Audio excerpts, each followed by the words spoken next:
असाध्य वीणा नावाची कविताने माझं म्हणणं तुमच्या समोर मांडतो आहे.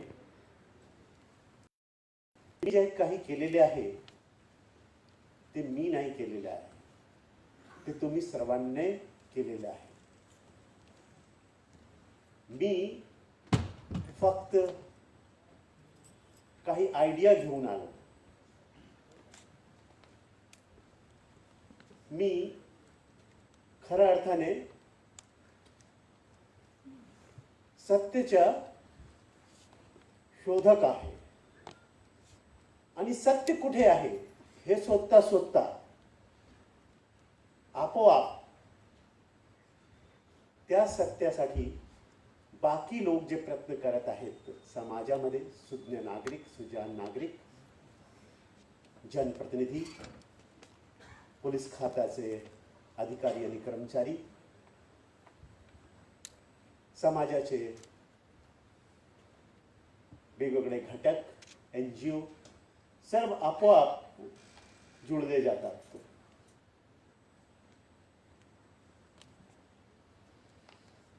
जे सत्यरूपी ब्रह्म आहे, जे सगळीकडे व्याप्त आहे, जी ऊर्जा, ती ऊर्जा आपोआप आपलं चहू बाजूने एक वलय तयार करतात आणि त्यामुळे जे काही अपेक्षित आणि इप्सित आहे, माझ्यासाठी नाही सर्वांसाठी, ते होत जातात. हे असाध्य वीणा कविता आहे आणि ही एक प्रतिकात्मक कविता आहे. किरीट तरु जे आहे सत्याचा प्रतीक आहे, म्हणजे वृक्ष आहे, झाड आहे. किरीट तरु देवदारचं झाड आहे. असाध्य वीणा राजा राणी, जनसमुदाय, सभामध्ये असणारे लोक, हे सर्व प्रतीक आहे. आणि हा सर्व प्रतीक म्हणजे हेच की जे काही झालेले आहे हे माझ्यामुळे झालेले नाही. हे तुम्ही सर्वांची इच्छा होती, तुम्हा सर्वांना इप्सित होता, अपेक्षित होता, त्यामुळे झालेले आहे. मी फक्त आणि फक्त त्यासाठी निमित्त ठरलो आहे. ये असाध्य वीणा कविता ऐसी है कि हिमालय की तराई पे एक राजा राज्य करता था और उसे वीणा बजाने का बहुत शौक था. उसने जब वो तफरीह के लिए निकला, जब वो सुबह घूमने के लिए निकला, तो उसने एक देवदार का किरीट तरु देखा और उसने कहा कि इसकी वीणा बनाई जाए. जो सबसे श्रेष्ठ वीणा बनाने वाला था वज्रकृति, उसने ऐसी वीणा बनाई जिस वीणा को कोई बजा ही नहीं पाया. वीणा बनाने में लकड़हारे का भी योगदान था, सुतार का भी योगदान था, धातु कर्म करने वाले का भी योगदान था, और उसमें योगदान था जो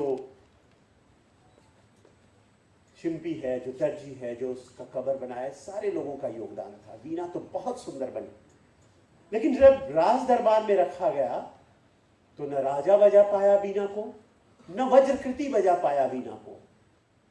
राजा ने घोषणा करवा दी कि जो कोई भी इस वीणा को बजाएगा उसे बहुत सारा इनाम मिलेगा, बहुत सारा अभिनंदन मिलेगा, बहुत सारा पुरस्कार मिलेगा. एक से एक गवैये, भजवैये, कलामंद, हुनरमंद आए, पर वीणा असाध्य वीणा थी, न बजनी थी, न बची. आखिर में प्रियंबद अजित केश कमलिन, जो हिमालय की कंदराओं में रहता था, वो वहां पहुंचा बहुत सारे लोग हंस पड़े कि इतने बड़े बड़े गवैये बजवैये इसको नहीं बजा पाए, और ये कंबल ओढ़ा हुआ एक शांत चित्त संत आखिर कैसे वीणा को बजाएगा। सभा हंस पड़ी, पर राजा और रानी ने संत को देखा, वो उठे और कहे कि कृपया आप वीणा बजाइए। पर आश्चर्य, उसने वीणा नहीं बजाया। उसने वीणा नहीं बजाया। सबसे पहले उसने ईश्वर को प्रणाम किया, ईश्वर को नमस्कार किया, ईश्वर का आदर किया, जिसने उस किरीट तरु को इस जगत में लाया था। फिर उसने उस जमीन को प्रणाम किया जिसमें उस किरीट तरु के बीज और जड़ें, बीज से पेड़ बना, पेड़ से जड़ें फैली थी। फिर उसने उसका नमन किया जिन दिशाओं में उसकी शाखाएं फैली थी। उन हवाओं को प्रणाम किया जिससे उसके पानों ने, उसके पत्तों ने श्वास लिया था। फिर उसने प्रणाम किया उस बारिश के बूंदों को, पाउस के बूंदों को प्रणाम किया जिससे वो सींचा गया था। उसने प्रणाम किया, उसने नमन किया उन सभी को जो उसका संगीत सुनना चाहते थे। उसने प्रणाम किया वीणा को, उसने प्रणाम किया सभा को, श्रोता को। सबको प्रणाम करने के बाद वीणा को प्रणाम किया और फिर उसने वीणा के तार छुए। वीणा के तार छूने के बाद क्या हुआ? एक अनिंद अप्रतिम संगीत गूंज उठा। सहसा वीणा झनझना उठी। उसके तार ऐसा लगा कि खुद ब खुद बच उठे हों। संगीतकार की आंखों में ठंडी पिघली सी ज्वाला थी जो झलक गई, रोमांचक बिजली सी सबके तन पर दौड़ गई। अविरत हुआ संगीत स्वयंभू, बाहर से नहीं था, वो अंदर ही था, आप लोगों के बीच था। वो संगीत जो आप चाहते थे वही हुआ, जिसमें सोता हुआ अखंड ब्रह्मा का मौन अशेष प्रभा में सब चारों तरफ छा गया। राजा ने अलग सुना, रानी ने अलग सुना, मंत्री ने अलग सुना, संतरी ने अलग सुना, दरबारियों ने अलग सुना, सबने सुना। सबको लगा जैसे ये उसका ही संगीत था। सब खो गए। और तब राजा अपने सिंहासन से उठा। वीणा जब मूक हुई, जब संध्या के साथ वीणा का लय भी विलीन हुआ, राजा अपने सिंहासन से उठा और रानी ने भी अपनी सतलड़ी की माला उसकी तरफ देने की कोशिश की। जनता विवल होकर कह उठी, धन्य हे स्वजनित, हे स्वरजनित, हे स्वजनित, धन्य धन्य। जैसे ही राजा उस संगीतकार की तरफ बढ़ा, उस वीणा वादक की तरफ बढ़ा, उसने राजा से कहा, मैं कुछ नहीं ले सकता, ना आपका राजपाट, ना आपका उपहार। राजा ने पूछा, ऐसा क्यों? संगीत आपने सुनाया वो अप्रतिम था, आनंद था, जादुई था, सम्मोहक था, स्वर्गिक था। उसने कहा, संगीत मैंने कब सुनाया? राजा ने कहा, ठीक है, संगीत आपने जो सुनाया वो आपने नहीं सुनाया, वीणा ने सुनाया, बजाया तो आपने ही वीणा को। उसने कहा, श्रेय नहीं कुछ मेरा, श्रेय कुछ नहीं मेरा, मैं तो डूब गया था स्वयं शून्य में। वीणा के माध्यम से अपने को मैंने सब कुछ को सौंप दिया था। सुना आपने जो वह मेरा नहीं न वीणा का था। सुना आपने वो मेरा नहीं न वीणा का था, न इस पुलिस डिपार्टमेंट का था, न मेरा था। सुना आपने जो न मेरा था न इस पुलिस खाते का, पुलिस डिपार्टमेंट का था। वह तो सब कुछ की तख्ता थी, महाशून्य, महामौन, अविभाज्य, अनाप्त, अद्रवित, अप्रमेय, जो शब्दहीन सब में गाता है। आप सब में वही सत्य की खोज है जिसको मैं ढूंढता हूं।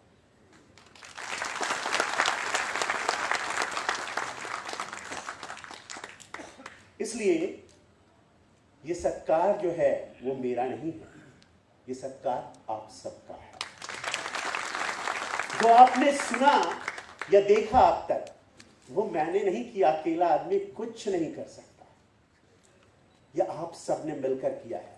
अगर आपने मुझे जानकारी नहीं दी होती, जर आपण मला सूचना दिले नसता, असा विचारला असता, मी कशाला यामध्ये पडेन, मला खबरी नाव घ्यायचं नाही, मला बातमीदार व्हायचं नाही, मी कधी सांगत पण नाही की तुम्ही बातमीदार आहात, खबरी आहात।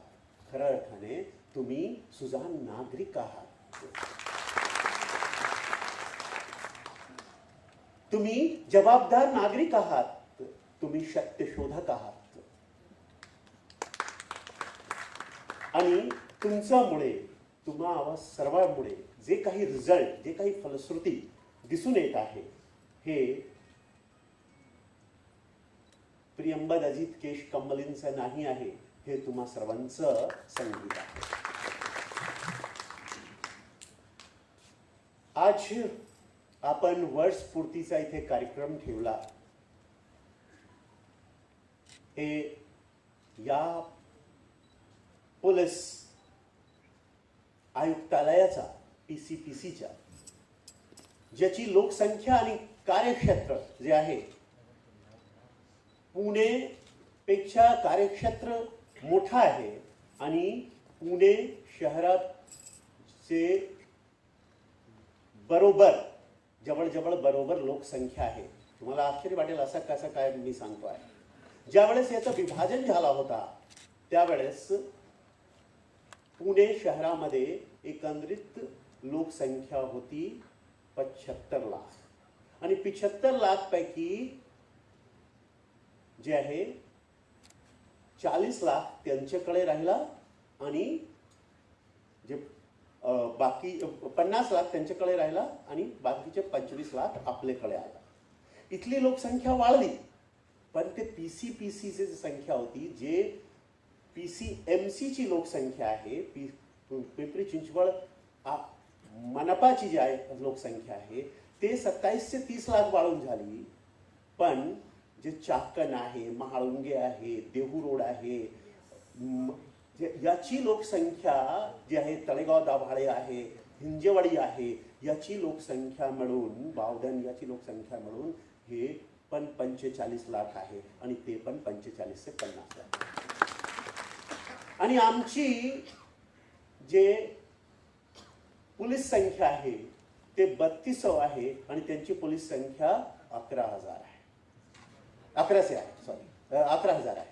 3200 आणि 11,000 केवढा मोठा फरक आहे। ऑफिसर मध्ये पण तेवढाच फरक, DCP, additional CP, joint CP आम्ही, आमच्याकडे फार कमी आहे। आमच्याकडे आतापर्यंत प्रयत्न चालू आहे, स्वयं डेप्टी चीफ मिनिस्टर साहेब इंटरेस्ट घेऊन ते आपलं सायबर सेल आहे, इकॉनॉमिक ऑफेन्सेस विंग आपण चालू ठेवलेले आहे, इकॉनॉमिक ऑफेन्सेस विंग, पण त्याचं रितसर नियमाप्रमाणे ते ऍक्टिव्ह नाही आहे। ते कसं आहे, आपण ऍक्टिव्ह करून टाकलेलं आहे, ठीक आहे। त्यासाठी जे मनुष्यबळ लागतात, ज्यासाठी अधिकारी पदाधिकारी लागतात नाही आहे, तरी पण तुम्ही लोक इथे आम्हाला, आमचे पोलीस खात्याला साथ दिला, त्यामुळे आपण यशस्वीपणे 1 वर्ष काम करू शकलेलो आहे। आणि तुमचे मदतीशिवाय, तुमचे सपोर्ट शिवाय, तुमचेशी एकाकार झाल्याशिवाय, एकात्म झाल्याशिवाय मी पुढच्या कार्यक्रम पण चांगला करू शकणार नाही। तुमचा सहयोग, तुमचा सहकार, तुमचा सपोर्ट अपेक्षित आहे, अपेक्षित राहील।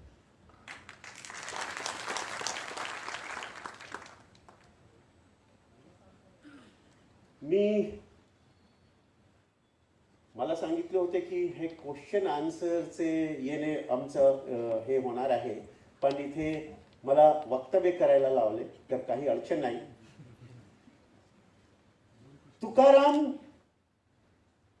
संत तुकारामने, जगद्गुरु संत तुकारामने खूप छान त्यांचे ओवीमध्ये लिहिलेले आहे की दया तिचे नाव भूतांचे पाळन आणि निर्दाळन कंटकांचे.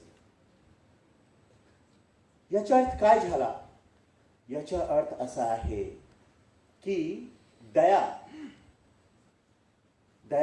सर्वोत्तम गुण आहे हे सर्वांना माहीत आहे. पण दया म्हणजे भूतांचे पालन आहे. दया म्हणजे लोकांचे जीवनांचे रक्षण करणे, त्यांचे पालन करणे तर आहेतच, पण जे कंटक आहे त्यांचे निर्दाळन पण आहे. तो त्यांचे निर्दाळन करणे हे क्रम प्राप्त आहे. आणि त्यामुळे आमचे खाताचं वृद्ध वाक्य आहे, सदरक्षणाय खालने आहे. खराचे रक्षण करणे, जे काही सही आहे, सत्य आहे, त्याचे रक्षण केलं की आपोआप सर्व काही होऊन जातात. आणि त्या खराला बाधा करणारे कोणी असो, जर त्यांचे निर्धारण केला तर आपोआप सत्याचे रक्षण होतात. लोकशाही आणि लोककल्याणकारी राज्यामध्ये पोलीस यंत्रणा काही औपनिवेशिक शासनाची दबाव टाकणारी यंत्रणा नाही आहे. कधी राजा महाराजांची युद्ध जिंकणारी किंवा लगान वसुली करणारी यंत्रणा नाही आहे.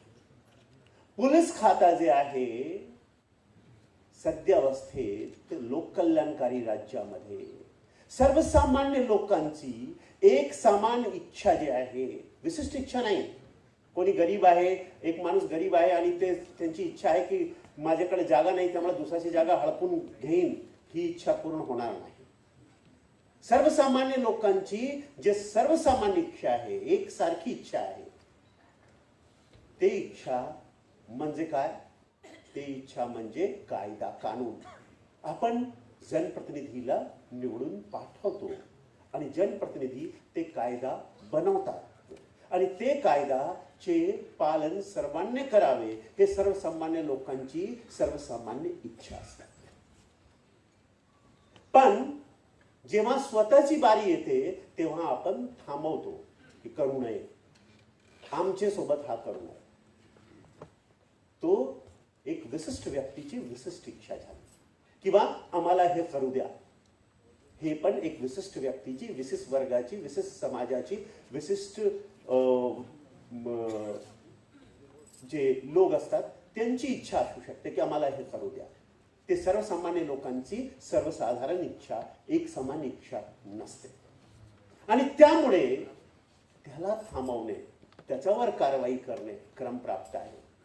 गीतेत म्हटलेले आहे, भगवद्गीतेत, की श्रेयाणो स्वधर्मो विगुणः. आपलं कर्तव्य धर्म म्हणजे त्या काळात धर्म नावाचा काही धर्म नव्हता. धर्म म्हणजे आमचे इथे बिलीफ सिस्टम नाही आहे, मतलब ज्याच्यावर आपण विश्वास ठेवतो तो धर्म नाही आहे. धर्म म्हणजे कर्तव्य आहे. धार्यती ती धर्म, जे आपण धारण करतो तोच आपला धर्म आहे. जर तुम्ही पिताचा धर्म धारण करता, तुम्हाला दारू पिऊन घरी जाऊन बाळाला मारहाण करणे, बायको जवळचे पैसे हिसकावून घेणे, हा तुमचा धर्म होऊ शकत नाही. बाळांसाठी पुस्तक आणणे, बाळांना चांगला ज्ञान देणे, हा तुमचा धर्म होऊ शकतो. तुम्ही मुलगा आहात, तुमचं धर्म काय आहे? शिकणे, शिक्षण घेणे. शिक्षण घेऊन चांगला नागरिक बनणे, चांगला उद्योजक बनणे, चांगला व्यवसायी बनणे, चांगला जनप्रतिनिधी बनणे, चांगला पोलीस अधिकारी बनणे, चांगला सरकारी अधिकारी किंवा नोकर बनणे, हा तुमचा उद्दिष्ट असतो. त्या काळात जर तुम्ही गुन्हेगारी कृत्य करत असाल, जर तुम्ही मटरगस्ती टिंगलटवाळी करत असाल, हा तुमचा धर्म होऊ शकत नाही. ड्रगच्या आहारी जात आहात, दारूच्या आहारी जात आहात, हा तुमचा धर्म असू शकत नाही. तसंच सर्वांचा धर्म जे ते धारण करतात तोच असतात. आम्ही खाकी वर्दी धारण करतो, हा माझा धर्म आहे. तो विगुण असू शकतात. म्हणजे मला वाटेल की अरे बाबा कोरोना काळ आहे, लॉकडाऊन लावतो आहे, लॉकडाऊन मध्ये लोकांना मारणे काय, पिटाळून लावणे पळवून लावणे काय बरोबर आहे का? पण त्या काळाचा आमचा धर्म तोच होता आणि त्यामुळे तो आम्हाला करावा लागला. धर्म म्हणजे कर्तव्याचं पालन, कर्तव्यच धर्म आहे. त्यामुळे ऋग्वेदात म्हटलेले आहे, धर्मो यो बाधती धर्म न सधर्म कुधर्म तत् अविरोधी यो तु धर्मो सधर्म मुनि सतम. धर्म अर्थात कर्तव्य जो दूसरे धर्म को बाधित करता है, दूसरे कर्तव्य को बाधित करता है, वो कर्तव्य नहीं अकर्तव्य है, अधर्म है. वही धर्म सच्चा धर्म है जो निर्विरोधी है, जो सबको सामंजस्य से लेके चल सकता है. आपण जर एकात्म होऊ शकत नाही एकमेकांशी, आपण एकमेकांचा सन्मान करू शकत नाही, तो खरा धर्म होऊ शकत नाही. खरा तो एकची धर्म जगाला प्रेमाळ पावेल. आणि त्यामुळे मी माझं कर्तव्याचं पालन करतो. आणि नेहमी अनेक लोक येतात, त्यांना वाटतात की मी खोटा सांगितले तरी पण मी विश्वास करेन.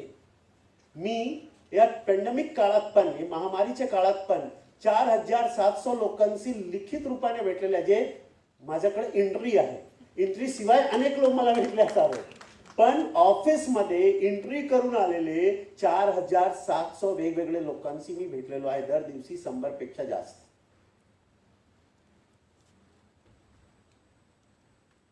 आणि तेव्हा त्यांना हे वाटते की आम्ही जे सांगितले तेच सरांनी खरं मानावे.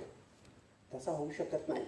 नैसर्गिक न्यायचा असा निवाडा आहे, असा नियम आहे की ऑडी अल्ट्रम पाटम, हिअर बोथ द साइड्स. दोन्ही पक्षाला ऐकून घ्या. No one should be condemned unheard. कोणाला तुम्ही असा नकार देऊ शकत नाही की तुम्ही चुकीचा आहात. आणि तथागत गौतम बुद्ध ने ऐसा स्पष्टपणे सांगितले होते कि मैं कोई बात कहता हूं इसलिए इस पर विश्वास मत करो. ये बात तुम्हारी बुद्धि की कसौटी पर खरी उतरती है, पटती है, इसलिए विश्वास करो. देशरत्न डॉक्टर बाबासाहेब आंबेडकर ने पण तसंच सांगितले की माझा मन मोकळा आहे पण रिकामा नाही, हे लक्षात असू द्या. तर मोकळा आहे, आम्ही सर्वांसाठी मोकळा आहे. तुम्ही या, मला बोला, मला फोन करा, मला सांगा, पण खोटा सांगू नका, अडचणीचे जाईल.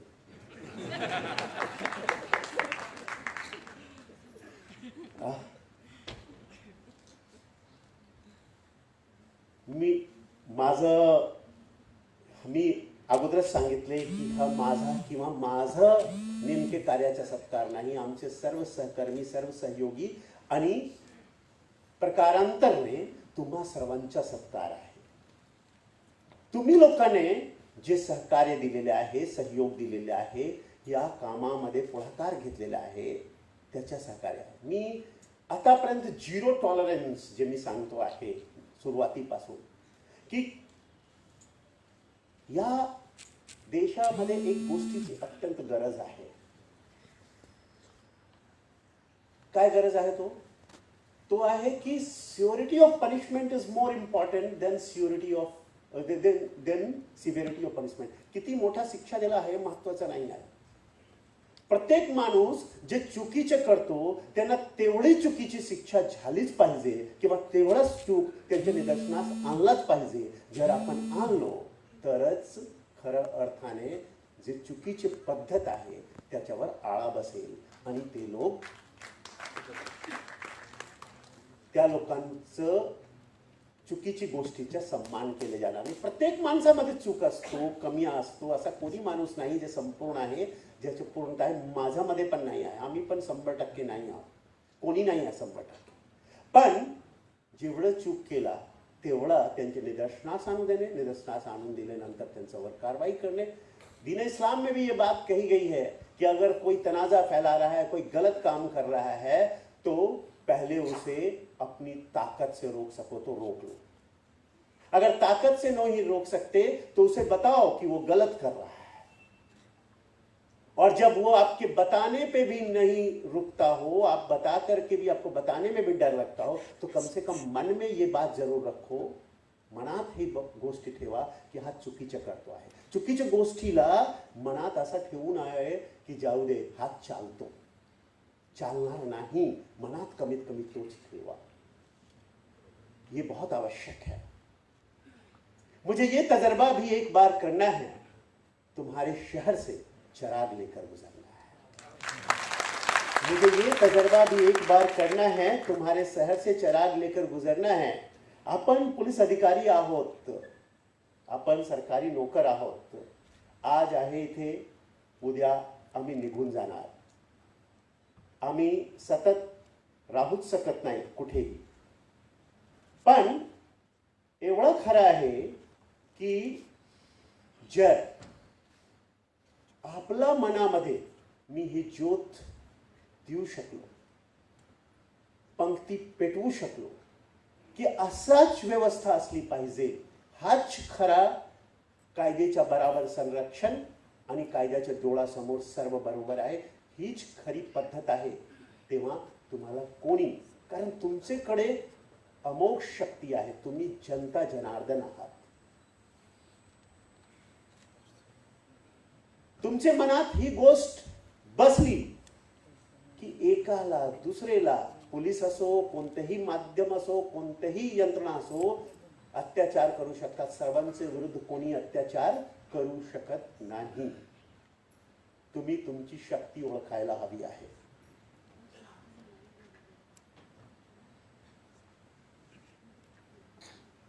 एक शायर ने कहा है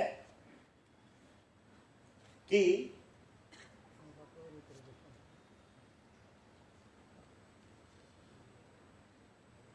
ख्वाहिशों से नहीं गिरते फूल झोली में, ख्वाहिशों से नहीं गिरते फूल झोली में, वक्त की शाख को हिलाना होगा. अंधेरों को कोसने से कुछ नहीं होगा, अपने हिस्से का दिया खुद ही जलाना होगा.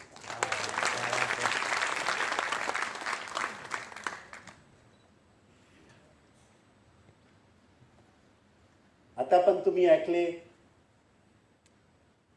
शेवटी मी तेच सांगेन, पर मैंने 2 दिन पहले एक कविता लिखी है और वो कविता आपको समर्पित है कि पांचजन्य से सिंह गर्जन होगा, कुरुक्षेत्र का नौ मंचन होगा. पांचजन्य से सिंह गर्जन होगा, कुरुक्षेत्र का नौ मंचन होगा, थर थर निष्ठुर का मन होगा, पावन अब कनकन होगा. याचना नहीं अब रन होगा, याचना नहीं अब रन होगा, दुष्टों का दर्प दलन होगा, अटल अमोघ वचन होगा, कंसों का गर्व हरण होगा. तब त्याग का सहर्ष वरण होगा, हर पापी का पदमर्दन होगा, हर बच्चा भोले शंकर होगा, रावण का हश्र भयंकर होगा. एक द्वंद्व महाप्रलयंकर होगा, धनवा टंकार दिगंतर होगा. हर नर में एक नारायण होगा, हर नर में एक नारायण होगा, हर हाथ में चक्र सुदर्शन होगा. हर नर में एक नारायण होगा, हर हाथ में चक्र सुदर्शन होगा. रमणी रंचंडी का नर्तन होगा, माल लहू से तेरा तर्पण होगा. जन जन में ज्ञान किरण होगा, जगमग जग करने का प्रण होगा. निडर निर्भय जन जन होगा, जब होगा वीर मरण होगा, जब होगा वीर मरण होगा. प्रत्युष का आवाहन होगा, नवयुग का अवगाहन होगा. प्रत्युष मतलब प्रातः सी प्रथम किरण. प्रत्युष का आवाहन होगा, नवयुग का अवगाहन होगा. Let us welcome the new era. हम आपके सहारे नए युग की स्थापना करेंगे. शेवटी मी एवढंच सांगतो की अपना क्या इस जीवन में, सब कुछ लिया उधार, सारा लोहा तुम लोगों का, अपनी केवल धार.